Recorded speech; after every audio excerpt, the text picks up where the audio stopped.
En su reciente visita a Guadalajara, el extraordinario motivador australiano Nick Vujicic concedió una entrevista para la Universidad Autónoma de Guadalajara. Nick, es una feliz coincidencia el hecho de que en este momento se estén celebrando en nuestra ciudad los Juegos para Panamericanos, ¿o había una liga entre tu venida y los Juegos? I don't believe in luck, chance, or coincidences. In fact, there was one Paralympic boy that I met here in April in Mexico, and he asked me if I would go to London and watch him there. And unfortunately, I won't be able to go to London, but I think it's a miracle. It's God's way of just connecting the dots. He notado que cuando se te acerca una persona para saludarte, inmediatamente le pides un abrazo. Le dices, deme un abrazo. ¿Qué percibes en las personas? ¿Hay algo especial que tú estás recibiendo cuando te dan este abrazo? ¿Reconoces la intención, el ánimo de la persona que se te acerca? I know what hugs do for me. I know what power hugs can do. You know, I've had a lot of people who encourage me and, you know, support me. But I know how much a hug meant for me, 1,000,000 words, basically. You know, one picture is 1,000,000 words. Well, a hug is 10 million for me. And the greatest, you know, words of love. And, you know, not everybody is a hugger. But in the culture of Latin America, I've seen that, you know, a lot of people do hugs and kisses and stuff. In Asia, they don't do hugs, but I still hug them anyway. So there's power in hugs, and I love the first hug that I got that really changed my life when I hugged someone when they were sad. And it's not that I could say that I understand their pain, but it's to say, you know what, I love you, I believe in you, don't give up.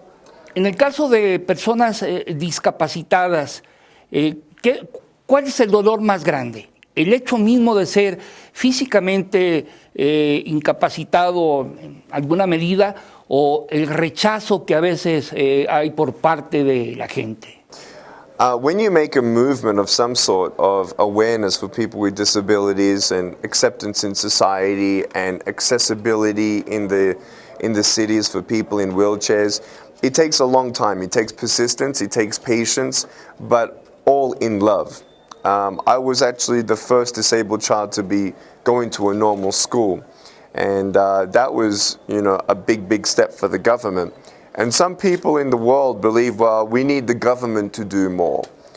We need the government to bring in more wheelchairs. We need the government to do more ramps, and, you know, we need the businesses to employ people with disabilities, and, you know, we need this and that. It's a combined effort, you know, in our life that together with one voice we can really say, hey, look, this is the situation. What can we do to take a step closer to a world where, you know, everybody's accepted and everybody, you know, has an equal chance. So if people have a free wheelchair and they have an opportunity to be employed into a company, they still have to be inspired, you know, to do something.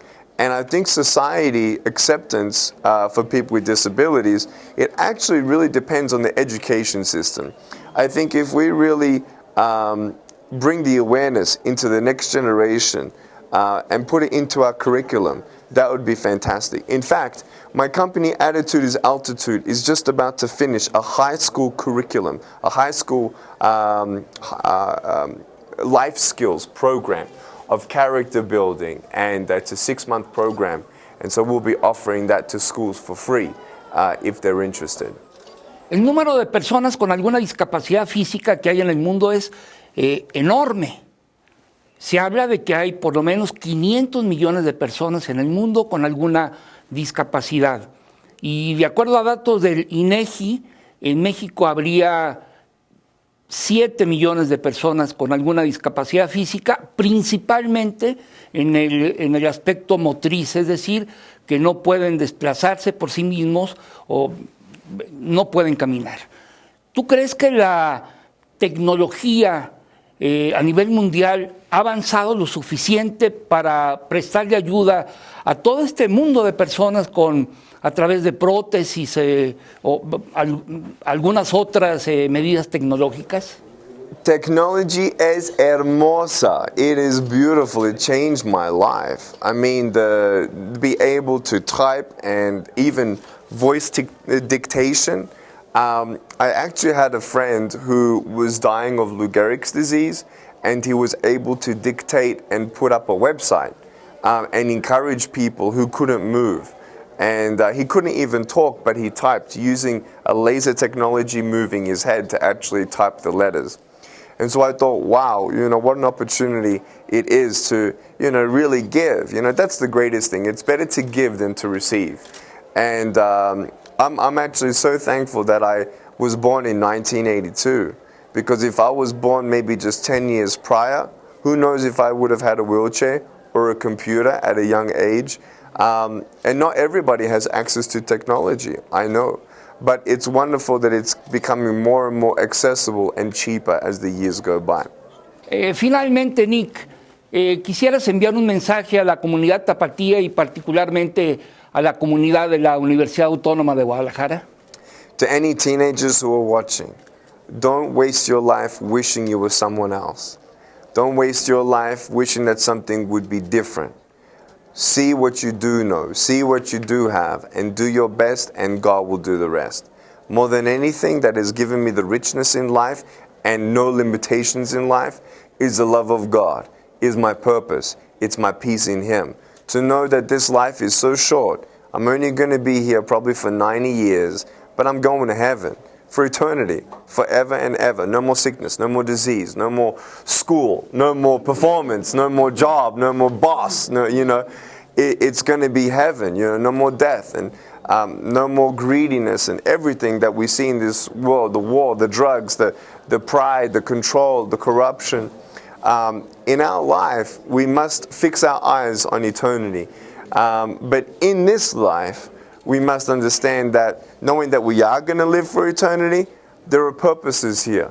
There is a perspective here that we can still be thankful for life, for peace, for knowing that we are not a mistake. Do your best. It doesn't matter what job you get in the end. It doesn't matter how much money you have in the end. It's whether or not you have peace and found purpose in this life. So take one day at a time. Be thankful for what you have. Never give up and dream big. To all the university here and all the students and the community here, thank you so much for your love in Guadalajara. God bless you. Dios te bendiga. Los amo, los amo. And I can't wait to come back. Never give up and know that God loves you.